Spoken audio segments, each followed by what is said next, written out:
Hello friends, आज के इस सेशन में हम मिलने जा रहे हैं एक सुपर टैलेंटेड गेस्ट से जो कि केबीसी यानी कि कौन बनेगा करोड़पति की कंटेंट टीम में रही हैं, वो भी 11 सालों तक। न केवल केबीसी की बल्कि इंडिया पूछेगा सबसे शाणा कौन और क्या आप पांचवी पास से तेज हैं, इन सभी भी सीरियल्स की कंटेंट टीम में भी इन्होंने काम किया है। So be with us till end for a very interesting and knowledgeable session with our super talented guest.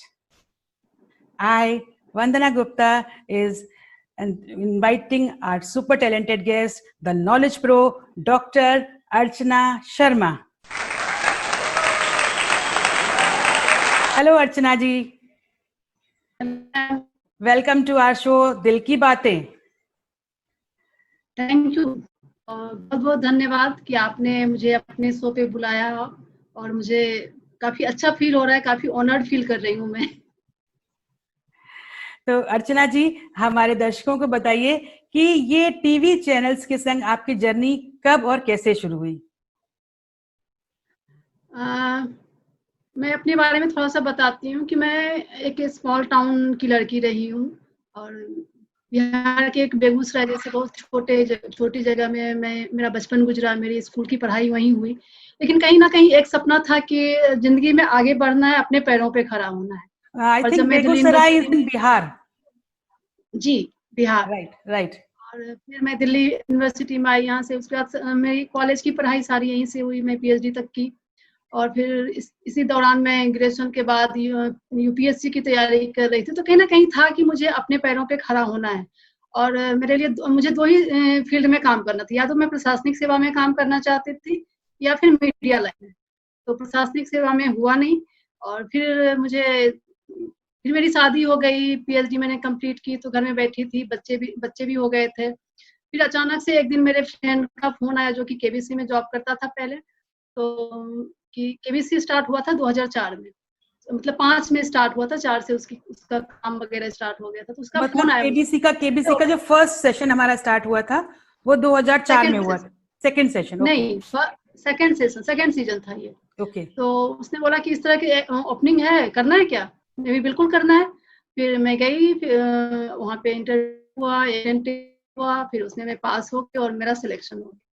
फिर उसके बाद मैंने कभी जिंदगी में पीछे मुड़ के नहीं देखा। मुझे बहुत सारी घर संभालते हुए, बच्चे को पालते हुए जितनी भी कठिनाइयां हुई, मैंने उन सबको झेला, लेकिन मैंने नौकरी नहीं छोड़ी। और इस तरीके से मेरा टेलीविजन के साथ एक रिश्ता शुरू हुआ था जो 11 वर्षों तक चलता रहा।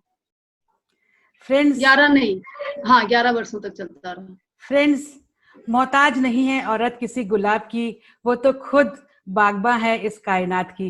तो ये अर्चना जी ने साबित कर दिया कि अगर आपके मन में जज्बा हो और लगन हो तो आप किसी भी प्लेटफॉर्म पर कभी तक, कितनी भी समय तक टिक सकते हैं और अपने आप को प्रूफ कर सकते हैं। तो अर्चना जी, दूसरा सवाल मेरा ये है कि ज्यादातर लेडीज टीवी सीरियल से जो जुड़ती हैं वो डेली सोप टाइप के काम में काम करती हैं, सास बहू टाइप के सीरियल में। बट ये आपने क्विज कॉन्टेस्ट जैसे एक आउटस्टैंडिंग फील्ड में कैसे आगे बढ़ने की सोची और उसकी भी कंटेंट टीम के संग आपने काम कैसे किया, इसके बारे में थोड़ा जैसे कि मैं आपको बताया, हाँ, कि जैसे मैंने आपको बताया कि मैं मतलब यूपीएससी की तैयारी कर रही थी, तो मेरा जीके बहुत अच्छा था और मुझे पढ़ने का बड़ा शौक था। मतलब मैं ये नहीं बोलूंगी बचपन में भी मुझे पढ़ने का बहुत शौक था, लेकिन जब कॉलेज में आई, अच्छे अच्छे दोस्तों से मिली, होता ना कि आपका पीयर ग्रुप आपके ऊपर काफी प्रभाव डालता है।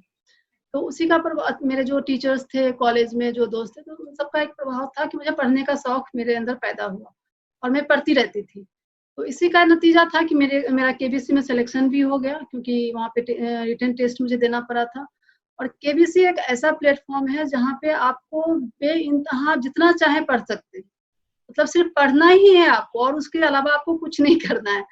तो आप सोचिए कि केबीसी में काम करते हुए मैंने रामायण पढ़ लिया, मैंने महाभारत पढ़ा, मैं दुनिया भर की जो ऑटोबायोग्राफी, बायोग्राफी, फिल्म इंडस्ट्री की सारी किताबें, बहुत कुछ मैंने पढ़ा। तो कहीं ना कहीं पढ़ने का शौक था और इसी वजह से मैं वहाँ टिक पाई 11 सालों तक।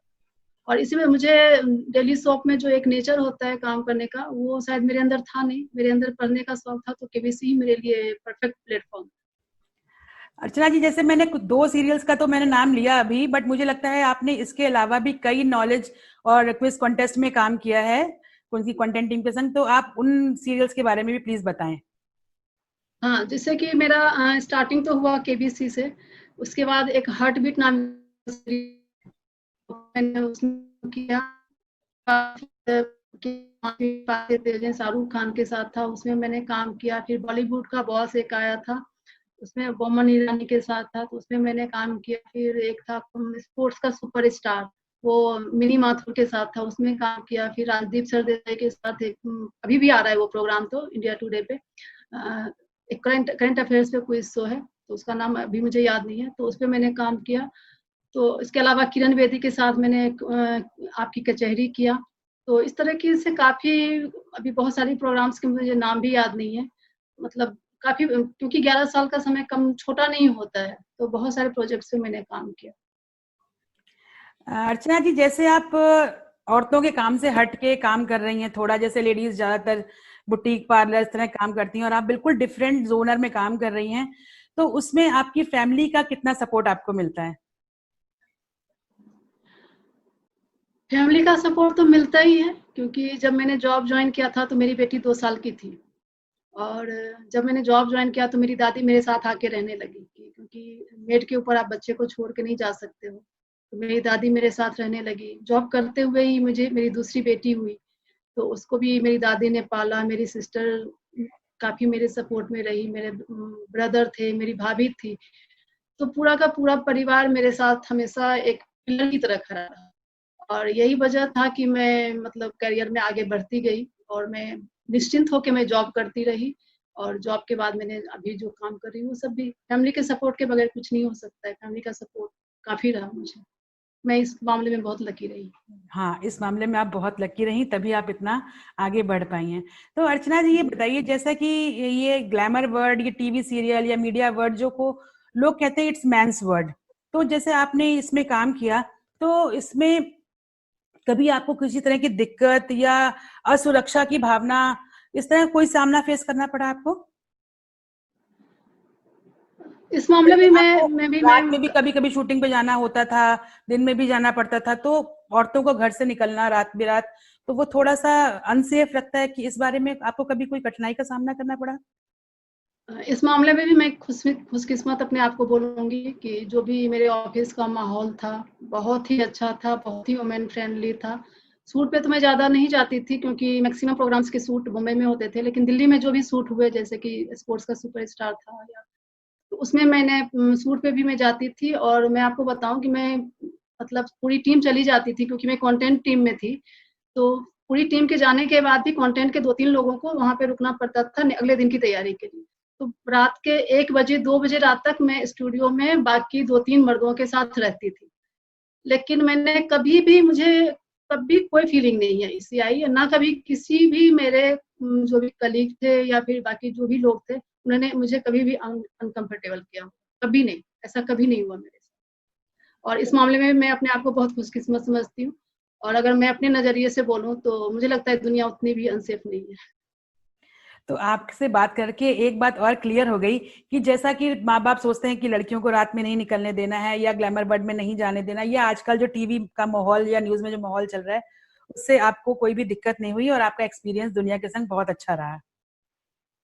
एक चीज और होता है ना मैम, कि आपको अपने लिए एक रूल्स बनाने पड़ते हैं, क्योंकि आप लेडी हैं तो आपको अपने अनुसार, ठीक मर्यादा है, में रहना कहीं ना चाहिए। कहीं मर्यादा में आपको रहना पड़ेगा। आपको उस तरीके से बिहेव करना है कि आदमी आपको देख के डरे, कुछ भी बोलने से पहले डरे वो आपसे। वो डर पैदा करना बहुत जरूरी है, और ये हर एक लड़की को, माँ बाप को चाहिए, उसको घर में बंद करने की बजाय उसको उस डर को पैदा करने की उसको एक स्किल देनी चाहिए। कि आप कॉलेज में तो लड़के बात करने से डरते थे से, जबकि बाकी कॉलेज में भी बहुत सारी कहानियां होती हैं।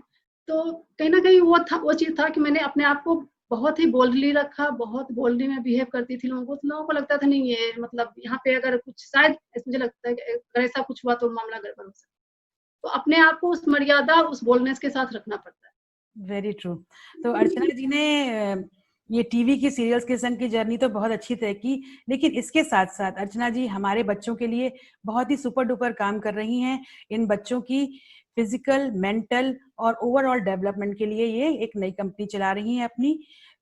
तो उसके बारे में हम इनके से थोड़ा और चर्चा करेंगे, वो हमारे अगले सेशन में होगा, क्योंकि दो चैप्टर्स हैं बिल्कुल डिफरेंट जोनर के, एक मीडिया वर्ड है और एक एजुकेशन वर्ड है। तो एजुकेशन वर्ड में हम अर्चना जी के लिए से दोबारा मिलेंगे नेक्स्ट सेशन में। और अर्चना जी की आउटस्टैंडिंग वर्क्स के लिए मेरे मुंह से एक ही शब्द निकल रहा है, और वो है वाह। वाह वो शब्द होता है जिससे आप किसी की तारीफ करते हैं और उससे आपका अहंकार टूटता है, उससे आपका अहंकार भी टूटता है और सामने वाले के दिल में आपके लिए एक जगह भी बनती है। तो फ्रेंड्स, अगले सेशन में हम अर्चना जी के साथ बहुत ही इंटेलेक्चुअल सेशन करेंगे, और जो हमारे बच्चों के लिए बहुत ही फ्रूटफुल होगा। तो अर्चना जी के डिस्क्रिप्शन के लिए आप सारी चीजें डिस्क्रिप्शन बॉक्स में देखिएगा, इनके सारे लिंक्स मैं डालूंगी, तो वहां पे आप मिलिएगा। और तब तक के लिए यू सून।